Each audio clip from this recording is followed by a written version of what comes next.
Bismillahirrahmanirrahim. Now we start the latest paper, which is March 22, and it's a paper 2.2, and this is the first video on that. So wishing you all the best. As you all know, this paper is for 1 hour 15 minutes, and you have the paper 5 on the same day. So you will have to do this, and then there's a break, and then you'll do the paper 5 as well. So please remember, you have a tough day, the day you have 2 and 5. As you can see, the first question 1 is a very basic question. It says table 1.1 shows 3 of the processes by which substances in solution can move across cell membranes.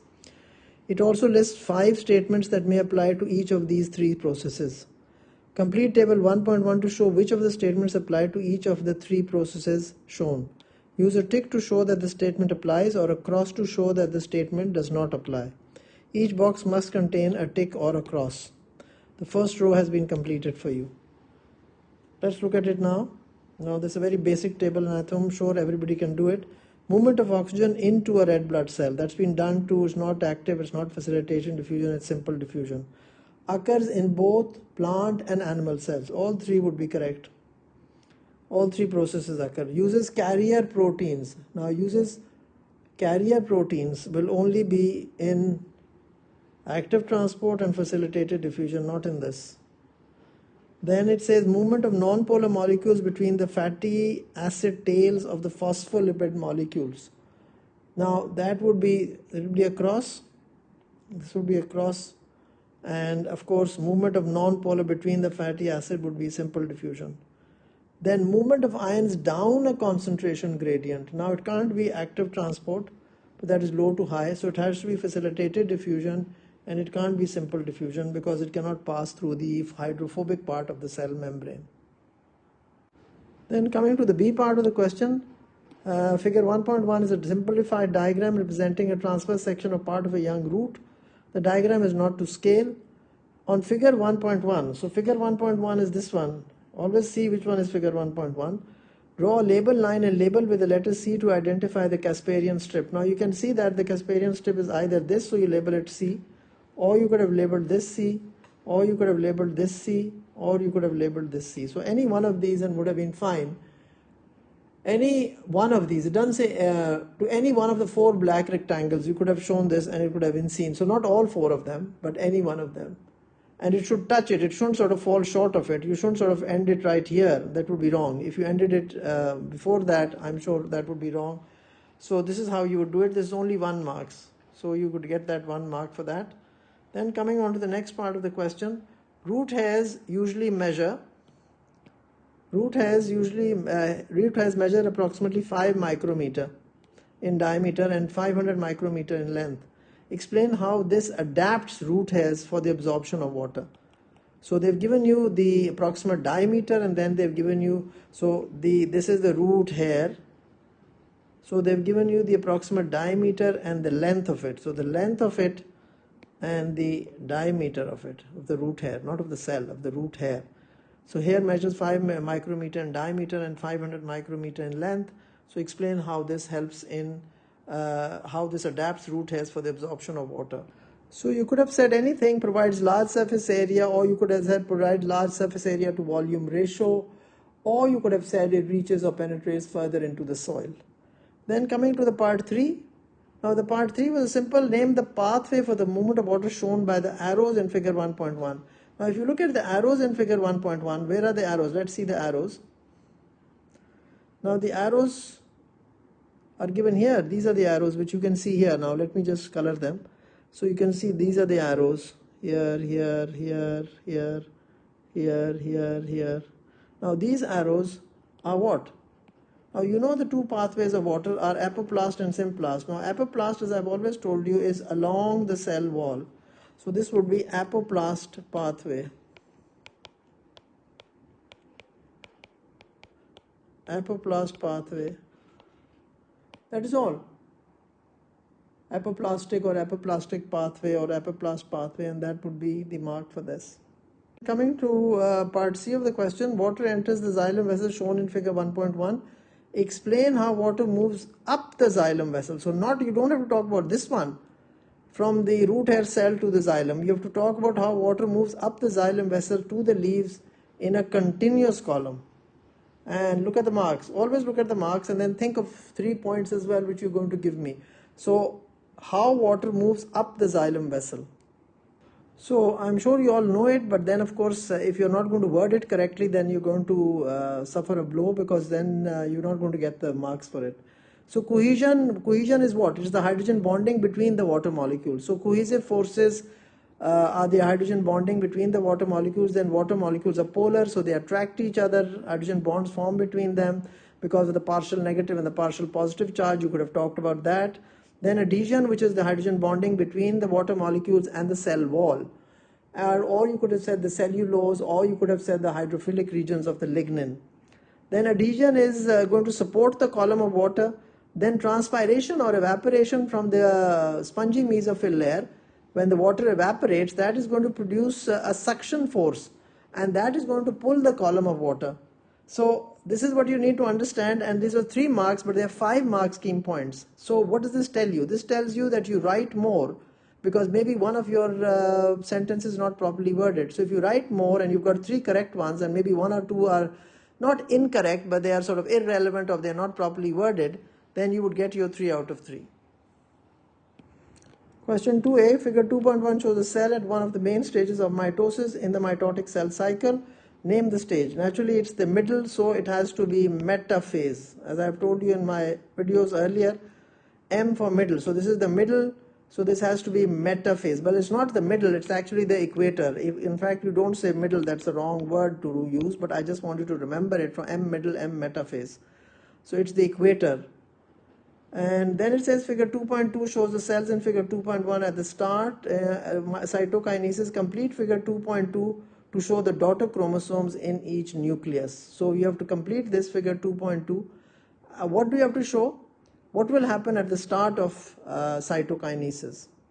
Now in this diagram you can see there are 8 chromatids. 1, 2, 3, 4, 5, 6, 7, 8. So when this cell is going to divide into 2 cells, we're going to get 4 in each. 1 of each. So 1 of this, 1 of this, 1 of this, and 1 of this. So now when you have to draw the cell, well, this is how you have to complete it. You have to draw 4 in each, because it says show the daughter chromosomes in each nucleus, shows the cell at the start of cytokinesis. So this is telophase. Prophase, metaphase, anaphase, telophase. P mat, you have a purple mat. That's how I asked you to remember this. Now these are the stages of mitosis. So this is the telophase, the nuclear envelope is starting to reform, and then of course it's going to cytokinesis, means this goes separately and this goes separately. So remember this, and this is what you have to draw for this. Then coming to the B part of the question state, the role of telomeres during DNA replication. Well, the telomeres are the one which sort of shorten as the person ages or the cells become older and older. So what is telomerase going to do is just going to over replication. There's going to be a slight extension of it. So it is going to prevent the loss of genes. That is what the telomeres do. So prevent the loss of genes. It's a very easy way. It prevents the ends of the 2 chromosomes from fusing or joining. You could have said that as well. Then coming to the C part of the question. Now the C part of the question is multiple myeloma is a type of cancer in the bone marrow where some of the stem cells start to produce abnormal blood cells. One treatment is to collect stem cells from the bone marrow of the person with multiple myeloma. Healthy stem cells are isolated and growth in the laboratory. Radiation is then used to destroy all stem cells and cancerous cells in the bone marrow. Finally, large numbers of the healthy stem cells grown in the laboratory are returned to the bone marrow. Suggest the role of stem cells in this treatment of multiple myeloma. So they've given you a lot of information. You need to read it twice. You see, as I tell you, there's a skill you must have. You must not learn questions and mark schemes. You must learn the skill how to do a paper 2. And that is the most important thing, is the skill in doing the paper 2. So the stem cells, if you remember what you studied in the class in biology, the stem cells can undergo mitosis. They have the ability to multiply and they can differentiate. They are undifferentiated actually, and stem cells can differentiate into all the different blood types. Some of them can become red blood cells, some of them can lymphocytes and all this. And they will then bring back the level to the normal levels which is required by that person. Because what we have done is we have taken the large number of healthy stem cells grown in the laboratory and then returned them to the bone marrow. So then that in the bone marrow now they will differentiate into different types of blood cells which we have. We have 3 different types. You see red blood cells, white blood cells and platelets, and then in the white blood cells we have lymphocytes, monocytes, eosinophils, phagocytes and all that. So the fact that they will again then differentiate, so this is 3 marks. Remember this 3 marks, a difficult 3 marks. Unless you knew it and you knew how to write it and you knew how to word these answers, that is the main thing which you had to understand. Now coming to question number 3. Enzymes are polymers of amino acids. Complete figure 3.1 to show the general structure of an amino acid. So this is only 1 marks and you have to just complete this. There was something missing in it. So the completion wasn't very difficult. You have to put an R group of the central carbon and C double bond O and COH, and N had 2 H to it attached to it. So this got you your 1 mark. Now then it comes to another part of the question. Read this carefully. When bananas are peeled, the exposed tissue gradually turns brown in the presence of oxygen in the air. This is due to an enzyme called catechol oxidase, which acts on the substrate catechol. Catechol and cortical oxidase are present in the banana tissues. The overall reaction is shown in figure 3.2. Catechol, which is colorless, then in the presence of catechol oxidase and oxygen, melanin is formed, and that is a brown color. That's why when you peel bananas, after some time they become a little brown. But if it's a simple way, when you're making a fruit chart for iftari, then if you put some lemon on it, then it's not going to turn brown. The reason is because the lemon is an acid, it's a juice. So when you put the lemon juice, it's acidic. So then the pH is changed, so the catechol oxidase will not work. That's a simple kitchen chemistry, which you must know. A student investigated how the concentration of catechol oxidase affects the rate of this reaction. So how the concentration of enzyme affects the rate of reaction. All other variables were kept constant throughout the investigation. For each concentration of enzyme, catechol oxidase, for each concentration, 1%, 2%, 3% used, the student mixed catechol oxidase solution with catechol, which is a substrate, and recorded the time taken for the mixture to reach a standard brown color. The rate of reaction R for each concentration of catechol oxidase used was then calculated using the formula R is equal to 1 over time to reach the standard brown color in minutes. Calculate the rate of reaction when the standard brown color was reached in 2 minutes and 30 seconds. And there's only 1 mark for this, so you have to get this maths right. So the simple answer was 2 minutes 30 seconds means 2.5 minutes. So because 60 seconds in 1 minute, so 30 seconds would be half a minute, 2.5, so the answer is 0.4. The units were already written, so there's no mark for that. Then coming to part 2, figure 3.3 is a graph showing the results of the investigation. What do we have? We have percentage concentration of catechol oxidase. Please remember this is the enzyme and it is in percentage. So 0%, 2%, 4%, 5%, 8% and 10%. So this is the enzyme here. And then the rate of reaction is per minute. So figure 3.3 is a graph showing this result. Look at it very carefully. At 2%, what was the rate? Then at 4, there's a continuous linear increase as we are increasing the enzyme concentration. So the rate is increasing. State how the results shown in figure 3.3 show that substrate was in excess at all concentrations of catechol oxidase tested. Why? Because it's a straight line that continues to rise across all the concentrations. The line does not level off at higher concentration. You see, if the graph was like this and then it leveled off, you understand what I'm trying to say? I'm trying to say is that if the graph increased and then it leveled off, so that means at this point now something else was limiting it. And that was because it says, the question shows that the substrate was in excess. So if you have, now look at this story. If you have 10 enzymes and let's look at the substrate. This is the substrate. And you have only 10, well then the reaction is going to stop. But if you have 100, if you have more than that, but here what we were doing a separate story. Now this is a different story what we were doing. We were changing the enzyme. So the enzyme, let's look at the enzyme now. This is the enzyme. So we have 10 of this. Now we have 100 of this. But in each situation, what do we have? The substrate is in excess. Even though when we have increases to another 1,000, even then when we have increases, still the substrate is in excess. So understand what they are asking you. It says how the results show that the substrate was in excess at all concentrations of catechol oxidase. You see, if it was less, then of course it would have leveled off, because then the rate of reaction would have, or the reaction would have stopped. So state how the results show that the substrate was in excess at all concentrations. I've explained that to you now. So I've worded it for you: straight line that continues to rise at all concentration, or you could say line does not level off at higher concentrations. Then coming to part C, the student carried out a further experiment to investigate how the concentration of catechol affects. So catechol was the substrate. So now they are going to study substrate concentration. So they're going to how the concentration of substrate will affect the initial rate of reaction. All other variables were kept constant throughout this investigation. Figure 3.4 is a graph showing the effect of varying the concentration of catechol on the initial rate of reaction. So here we have got catechol, so this is the substrate, and here we have the initial rate of reaction. So the initial rate of reaction is increasing till somewhere here.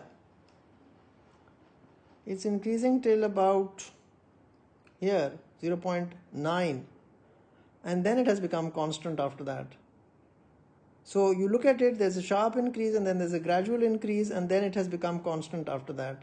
So this is the substrate which we are seeing. Now understand the question. What do we have? We have enzymes here. So let's put a figure on the enzymes. I like doing that because then it makes you, so you have say 1,000 active sites, and then you have increased this. You have increased this from 10, then 100, then 1,000, then 10,000, and so on and so forth. You are keeping on increasing it. But then the rate has become constant because there are only 1,000 active sites. If there are only 1,000 active sites, so that means 1,000 substrate molecules can fit at a certain time. So the rate becomes constant, and we say all active sites are occupied. Now, the part 1 of the question says explain the shape of the curve shown in figure 3.4. So this is figure 3.4, and there's 3 marks, and it says explain the shape. So explain the shape of the curve is a very basic explanation. What is the explanation? Explanation is number of active sites does not change. At low substrate concentration, there are plenty of empty active sites. So adding more substrate increases the rate of reaction. At high substrate concentration, all the active sites are occupied. At low substrate concentration, the substrate is the limiting factor. Or at high substrate concentration, the enzyme concentration is the limiting factor. So basically, it's a very simple question which has come many, many times, and all you had to do was understand it and word it correctly. Now, how do we word this? The number of active sites does not change. At low substrate concentration, there are plenty of empty active sites. At high substrate concentration, all the active sites are occupied, so adding more substrate does not change the rate of reaction.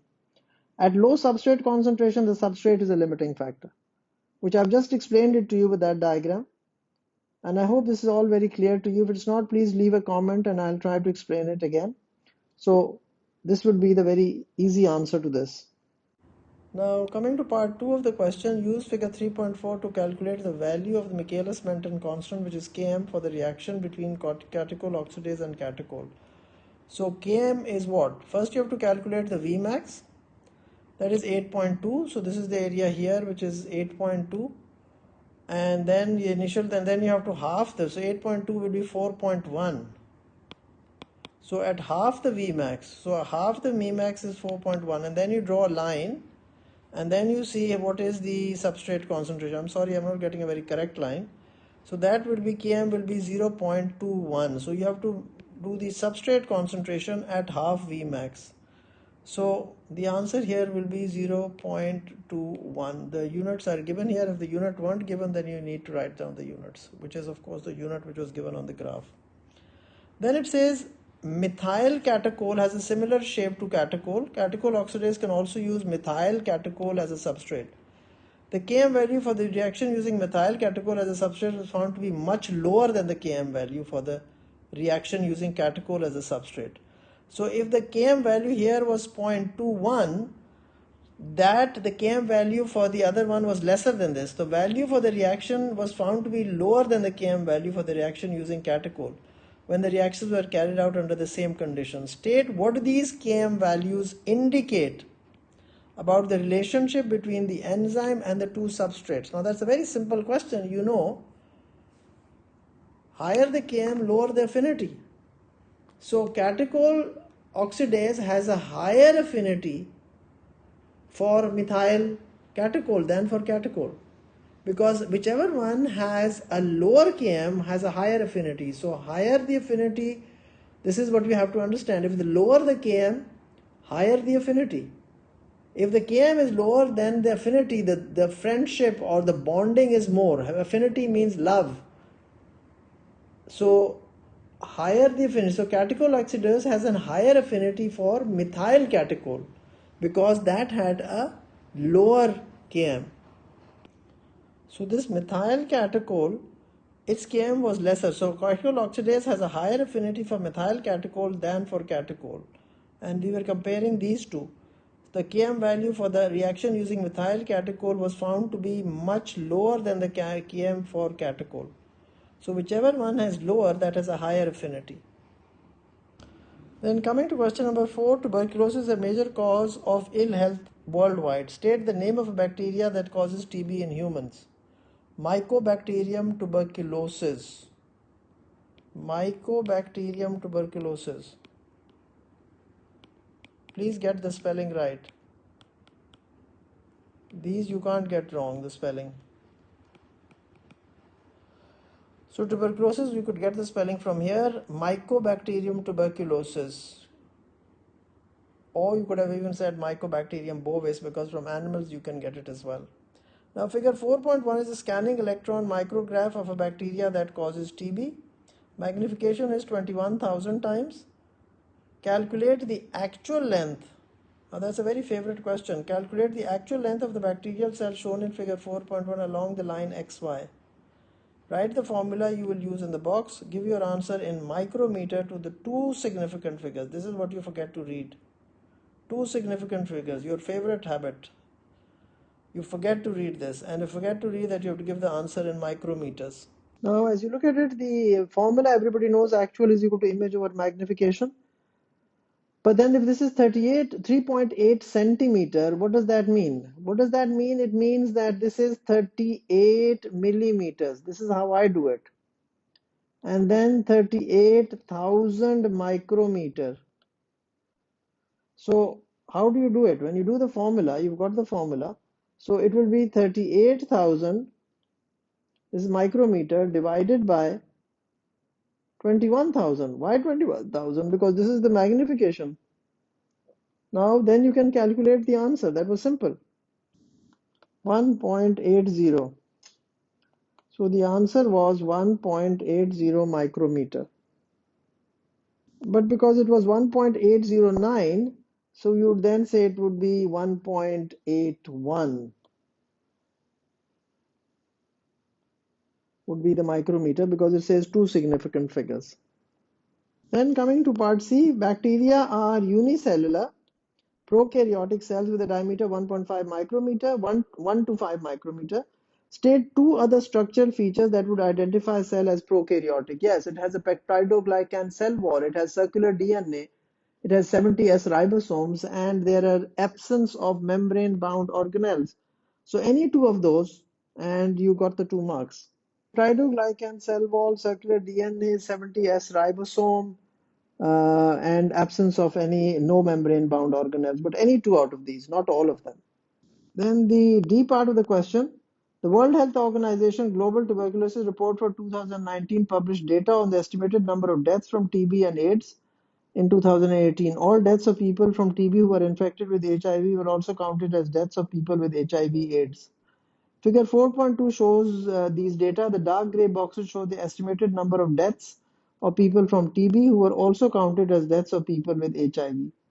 So deaths of people from TB not infected with HIV/AIDS, deaths of people with AIDS, and here we have millions of deaths in 2018. A student used the data in figure 4.2 to predict that measures to control the spread of HIV will decrease the number of deaths from TB. Discuss whether the data in figure 4.2 support this prediction. Whenever you are asked such a question, whether the data supports Remember, you have to give some points in favor and some points against it. Does it support or does it not support? But when you look at it, it's mostly not supporting it. Now, when is it not supporting it is why? Because the majority of deaths from TB, the majority of deaths from TB is this part. These are the people who do not even have infected with HIV. So the majority of deaths from TB are in people not infected with HIV. Because here does it say deaths of people from TB. Now, if you use measures to control HIV spread, this may not prevent the spread of TB as mode of transmission are different.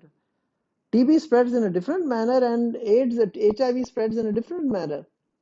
Then from this data, we have no information about whether cases of TB are increasing or decreasing. This does not tell us anything about that. Then we need to know the proportion of people with TB who also have HIV. Well, we have no data from there. We cannot gauge that from this data, this figure 4.2. Then the fact that it supports, I said those were the points which were against it, were not supporting it. It supports it. A proportion of deaths from TB are in people infected with HIV. So deaths of people with HIV, there's only these people who have TB who have died, number of deaths of people with HIV and TB. So a proportion of deaths from TB are in people infected with HIV.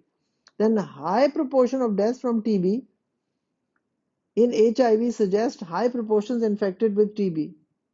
Then HIV infection increasing risk of the latent or the dormant TB becoming active. Because you see what happens, you have the TB bacteria inside you, but they're dormant, they're not active, they're sleeping, or the word is dormant, not sleeping.